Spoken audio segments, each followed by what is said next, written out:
everybody. I am CCG. And I am Princess AG.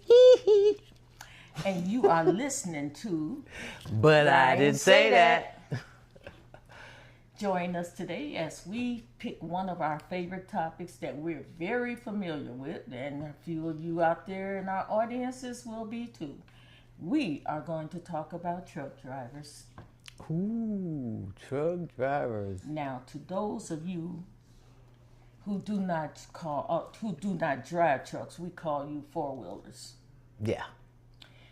And we're the big dogs, we're the big trucks. And you know, the funniest thing about that is when you're a little kid, if you get in an argument with a big kid, you know to back down or either get out the way. You don't stand your ground, because if this is a much bigger kid, you are going to get squashed. Mm-hmm. Now we can use the same thing as truck driving. If your 23, 25, 3,000 pound car sits there and you say, I have the right of way. You are absolutely right. You do have the right of way. But please, at some time, let common sense prevail and realize that right of way and making the right decision are entirely two different things. Facts. Yes. So in other words, you're going to sit there and here comes a tractor trailer. He got 34,000 in the trunk, and maybe his tractor weighed like 12,900, 13,900 or something like that. And we're talking about tons. We're not talking about pounds. We're talking 12,900.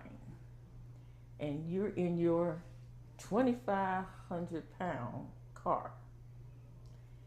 You might be in his blind spot and he does not see you.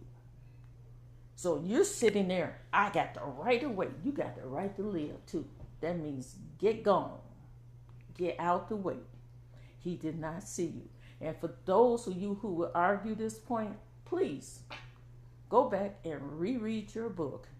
And it tells you in your own book for C-Class drivers that you are supposed to give a bit more consideration to those of us who drive big rigs, because we don't see you all the time and we cannot move as fast as you would like us to move. Nope. In order for us to actually move that vehicle, which is running off an air brake system, that air has to travel from that cab all the way down to the back of the truck, come back up to the other side so that we can engage the brakes properly. And guess what, y'all? You know how when that tractor put on the brakes, do you know how long it takes for us to come to a complete stop? It takes us, all depending on how much you got on that trailer, how heavy it is. Guess what? If you jot out in front of us and then put on your brakes, that ain't gonna happen, because you might lose your life. But it takes a tractor trailer anywhere from sometimes 2 football field length to stop. Exactly. That's how long it takes us to stop. So can you imagine you pulling out in front of a truck and then putting on your brakes and thinking we're going to come to a complete stop just like that? Nope, that ain't going to happen. It's going to take us a minute. And if we slam on brakes and lock it, that means 9 times out of 10, we jackknifing. Exactly. That means when the truck is like this, guess what? This is the trailer. It's going to turn like that. That means every car that it hits has turned into a ball, and that trailer is the bat. Facts. So the best thing you can do is even sometimes make yourself known. Don't just get in one spot on the side of a tractor trailer and say, oh, this is a safe spot for me. Visibility. Make sure they see you. Communicate your intentions. Let them know that you are there, because they might look out their window. Their mirrors are bypassing you. They are not actually looking for you. They're glancing to make sure that you're out of the way and you're in a safe spot. So when they get ready to change their gears, or do the turn signal, and they'll do this turn signal on, and they'll go to the left or they'll go to the right, either one. Please do not be in that blind spot, because by the time they see you, it just might be a little bit too late. Oh, it's going to be too late. Just like this guy. And I'm going to try to put the clip right here. No, right there. Somewhere on here. I'm going to try to put where this guy, tractor trailer, was moving along down the freeway, minding his business. The other guy, he's in a regular car, which is a four-wheeler. Exactly. Coming on the freeway. Now, he was on the freeway, but then he tries to pass the tractor trailer truck on this right-hand side. This dude, he wasn't smart enough to just fall back. He gonna try to race the tractor trailer. You got to understand that these are big trucks. They are good, and they are steady on the road. They don't even slip as much as people think they do. But most drivers, and this is something important for all four-wheelers to remember, when you are going down that highway, if you are in between two trucks, one's in front of you, one's behind you, it's better get the hell out of the way. Exactly. Depending on the distance, you should not even be there, because that truck is behind that truck at such a far distance, because he needs that space to stop to keep from running into the back end of the truck that's in front of him. In the meantime, you decided you wanted to be safe, so you thought it was a good idea, bad idea, really bad, to get in between those two trucks, and you can go all the way down the highway with this truck in front, this one in back. Now here's where your problem is going to come in at. Suppose you decide to do that. Now a truck pulls up on your right side. So now you are cornered. You got three ways that you are blocked in at. You boxed in for real. Is to the left. Now, you can't get out of there because maybe it's a big pickup truck on your left. And all of a sudden, somebody in front of that first truck cuts him off, and he slams on brakes. He can stop enough to keep his truck from jackknifing, but he has just narrowed the gap of that little pocket that you're in. That's horrible. We don't want anything to happen. That's why we're trying to explain a lot of this stuff to you guys. My thing is this, even though I'm a truck driver, I am still scared of trucks. Terrified. When I'm in my vehicle, my four-wheeler, guess what? If I see a tractor trailer truck driving and he's on my right or to my left, guess what? I'm getting the hell on. That's right. I'm going fast as I can to get out the way, and either way, because the simple fact that truck can have a blowout. Do you know how impactful and how powerful it is when a truck have a blowout and the rubber of that tire splatter to the left, to the right, or to the back? It's enough to put a dent in your car, bust your window, whatever it is. I don't want to be nowhere in the vicinity of a blowout. It's loud. It will scare you because you're trying to figure out what the hell that is. So it will make you jump. And you don't want to be where that rubber will fly off left, right to the back of you. So stay away from the trucks. Go get in front of it and don't ride alongside of it. That's dangerous. Don't do it. Don't do it. And don't think that, a lot of people say, oh, I look at TV where, hey, I could get paid because I've been involved in an accident with a truck. You know what? There's good money and there's bad money. That is very, very bad money. That is very, very bad idea. That is something you do not want to do. Because it's not guaranteed that you're going to survive that. Thank you. Exactly. We're talking about something that has 34,000 pounds. This is what they're pulling. They cannot stop on dimes. So people, please be mindful. That little space that you think is just big enough for you to cut into and probably be a safe spot for you, that is not what that's set up for. That is for the truck behind them to have enough space to stop. So now that truck has to slow down its pace as well. And this other point I want to bring up, because I've seen this happen also. When you are getting on a get-on ramp, I don't care if it's a car, I don't care if it's a big truck, I don't care if it's a bus or a van. It is your responsibility, not just yours as a four-wheeler, but it's also the responsibility of tractor-trailer drivers. When you come down that ramp, you are timing yourself to merge into traffic without disrupting the other driver. No one should have to come down that ramp and then come to a complete stop. If you do that, you're wrong, because you did not time yourself. You did not know how to merge into traffic.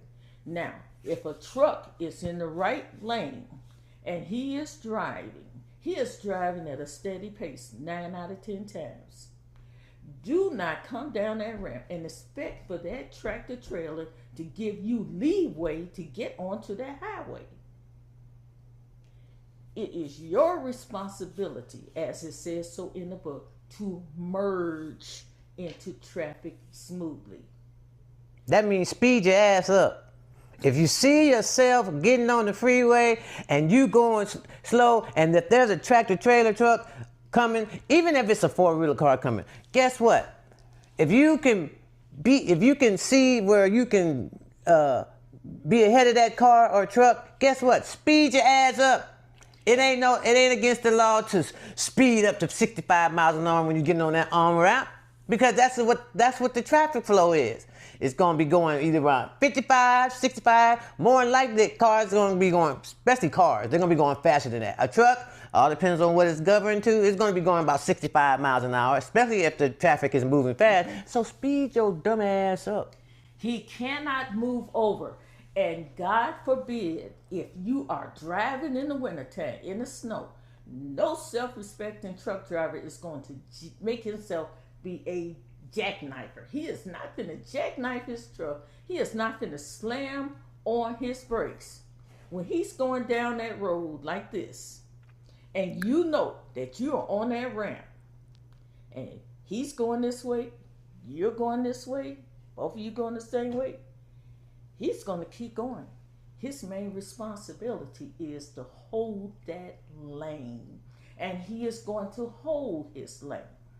Now, if you really want to be safe and out the way and totally responsible for yourself, when you get on that highway, try to move to the left lanes. Most trucks are not supposed to be in the left lane. And there are signs that say trucks use the 2 right lanes. If you read every sign, which very few people do, but most truck drivers do going down the highway, they read every sign, and it will say that. Now, on the other hand, when you find somebody that is in that extreme left lane, and they are a tractor trailer driver, they wrong. Now, this is the one thing that I have a pet peeve about, as being a former driver. I drove for a long time. To be in the left lane, and as a car, a four-wheeler, and I will see a tractor trailer in that left lane, and he just speeding and hot dogging it. Those are not real drivers. You got CDLs. Oh, I'm a CDL driver. I drive big truck. Do you really drive it? or you just play act driving. Because, see, serious drivers, we know what time it is. We know, one, get out of that left lane. Unless you got your license out of a Cracker Jack box or you got somebody to slide you something underneath the table, believe me, it's going to show in your techniques. If I ask somebody and I say, oh, can you drive? Oh, I'm a great driver. Where have you been? People are asking you the question, where have you been exactly driving? Now, when I drove, I must say I was proud of myself. Now, everybody can't drive on ice. Everybody can't drive on snow. A lot of people don't drive past 40. I'm not trying, girl. I'm not trying to drive on no snow. Look. Let me tell you something. I just said everybody could. No, I'm not doing it. I'm not doing it. As soon as it starts snowing, and if it's snowing real, real hard, where it's on the ground, after it hits the ground, I'm gonna be like, excuse me, hello? Hello? Yes, it is not safe to drive, and I'm getting ready to pull over into the truck stop, so I'll try again in the morning. We'll see how it is, if it doesn't stick or whatever, but I'm not driving. I'm pulling it over. Because number one, I know there's crazy people out there speed dogging, even truck drivers in that ice. I'm not doing it, no. And what you just said makes a lot of sense too. Because now, I was one of those people that was out there, and I actually like driving everywhere, different times of year. I'll say the worst thing that I did was I drove across Route 2 in Montana in the dead of winter. You better than me. No, honey, no. My first time I was in a whiteout. I was scared. I'm saying shitless. I thought about to poop my pants because I was like, oh my God, I can't see nothing. I was going like 10 miles an hour because I couldn't see. I was like, oh my God, I need to. The only time I had to chain up, and I didn't chain up then. And I'm not trying to chain up. And the only time I did have to chain up was, man, I chained up in Truckee in the wintertime, and I chained up at Flagstaff, at the top of Flagstaff in the wintertime. Now, I will pull over and wait. I'm not putting them heavy chains on. It's too much trouble. I will pull over and wait it out. I'm not going up to Flagstaff if it's snowing. I'm checking the weather before I go. Yeah, we used to do. I didn't chain up. I pulled over and said, nope, bump that. I'll wait till it's clear. I'm not putting no chains on no truck. But this is the thing also. We had a lot of real drivers. Back in our days. She's a real driver. I'm gonna consider myself. I'm half and half because I came in right when they was starting to give everybody automatics. Now I did have a manual, and I did drive that, and I enjoyed it. Exactly. And then when they switched me to the automatic, I was mad. I was like, well, why y'all giving me this automatic? Yeah, I was crazy. I love this automatic. Well, see, save my knees. I didn't like the automatics, and I'm gonna tell you why. Because I remember what put me out with the automatic was I was driving eastbound on 40. Now it just went through the go, and I got off on the get off ramp. The light had changed right there, and when I tried to accelerate, now I had it in automatic speed. When I tried to accelerate, that rascal would not go. The shifter was up by the steering wheel. I literally had to shut that truck down with all those people behind me honking horns. I had to ignore that. Shut that truck down, restart that truck in manual, and shift that truck up to get that truck where it needed to be going, the way it needed to move. And after that, I said, now I would not have had this problem if I was in the truck that had a stick shift. Exactly. Yeah. And then too, a lot of people who are in automatics, you know who you are. I'm not saying everyone. If you had to drive a manual stick shift, Super 10, etc., you didn't qualify. So when the automatic trucks came out, you jumped in there because now at last you have this opportunity to be a truck driver. Back in the old days, truck drivers, I mean, shoot, we floated gears and everything. When I learned how to do that, girl, I thought I was something else. Oh, I was man. like, I ain't got to push the clutch in. And then you find a lot of people that get in these trucks, they couldn't back a trailer up if their life depended on it. Now, when you know you can back, it's when somebody make you mad after you have dropped your trailer and they tell you, the yard person tell you, you need to move that truck. Where you want me to move it to? Move it over there or over there. And you look up and you find the tightest spot that you can find. And you know that rascal is, I hope he ain't listening. You know that rascal is big. And you found the tightest spot that you could find. And you put that trailer in that little hole. And then you let the dolly legs down.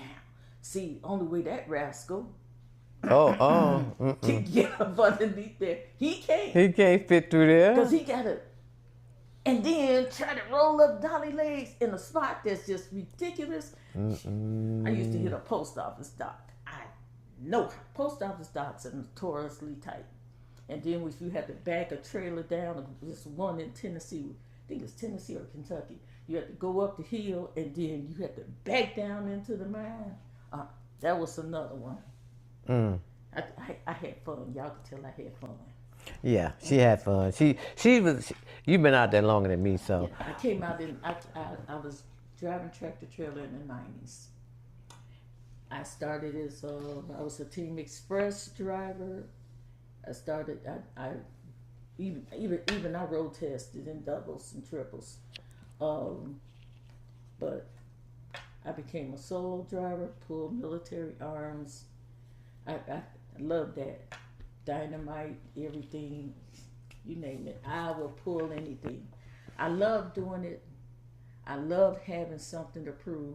And you know when you get your biggest and best compliment as far as your backing is concerned, it's when you get a guy come up to you and say, hey, I give you $75 if you would put my truck in that hole.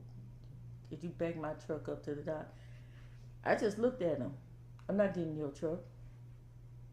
We can't do that. Exactly. We're not allowed to get in nobody's truck, and they're not allowed to get in our truck. I don't care. You do not get in anybody's truck. I don't care what they're offering you. Because if they mess it up, steal something. They can no, it ain't even that. If they mess that truck, that trailer up, or any parts of that truck, or do anything to that truck, guess what? It's your fault. They're not going to be to blame for it. You are. And you can't tell them, well, he did it because now you in trouble, so you're going to get fired because you let somebody in the truck. And you had no business being in their truck. Exactly. So if they can't do what they're supposed to do, guess what? They need to roll. Only thing they can do for you is help you and help guide you in there. Guide you in. Tell you how to get in there, and that's it. That's it. If they don't know how to do it, they need to do the same thing every real truck did as a rookie. Get your behind someplace on a vacant lot, set up you some orange cones, bottles, or something, and know how to do. Put your truck in all the positions that you need to put that truck in, so that when it's time for you to back your truck up, you know how to back your truck up. Ask you a question. Did you see this online thing with this fool made a U-turn? In the tractor trailer? In a tractor trailer truck. A U-turn on the turnpike in Florida. And guess how many people he killed? How many? 3. He killed 3 people. I'm going to put that video somewhere here or there, one of the 2 parts. But he killed 3 people. Now, they got the footage of him doing this.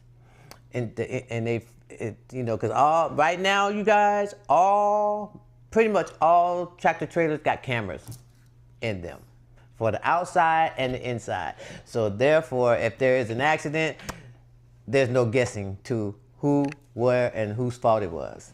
So y'all that you people who like to play with truck drivers and stuff, guess what? You're on candy camera. So, Exactly. but this guy made a U-turn on the turnpike. And wait, he did not stop. He didn't slow down. He didn't put no flashes on to let people know behind him that he getting ready to make this turn. No, he seen an open, you know where the police cars go in and to get on the other side? That's what he did. He drove, and then he said,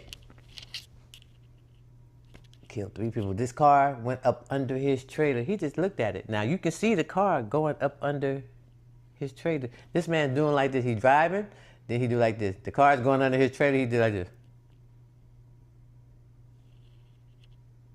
No reaction, no nothing. Like, oh my God, oh shit. Oh, you don't see none of that. None of that in his face. He just looking plain like this, and then he just. That's it. See those people. That's bad. That's really Indians, Arabs, or whatever you want to call them, I don't know. But they talk like, welcome to 7-Eleven, my ticket order, please. They talk. Look, They sound like them. Those people are very arrogant, and they think they know it all. They think they know what they're doing all the time, and they don't believe in deodorant. Them. Those people, they are dangerous when it comes to truck driving. I don't know how they get their license, or whatever, but they are very dangerous. Every Jackbox. Yeah. Hey, I got a license. Hey. Look, let me tell you something. Every last one of them I've ran into are very arrogant, and they think they know it all, and they don't. And those are the main ones that get into these accidents. Long story short, people, you're a driver, be a driver for real.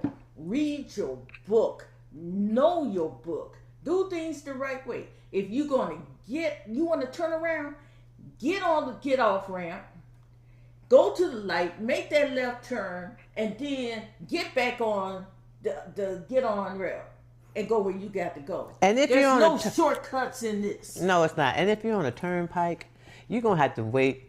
Just go down to find the gas station or the fuel station where they have you can go buy your food and all that kind of stuff, and then go on the other side and then go back up, because making a U-turn on a turnpike, as this fool did, like I said, like you just seen on that video, Exactly. it's very, very, very dangerous. Dude. He got fired. The company that he drives for, they put them out of business. Exactly. Well, I don't know if all of them are out of business yet, but they are going to get sued. 3 people got killed.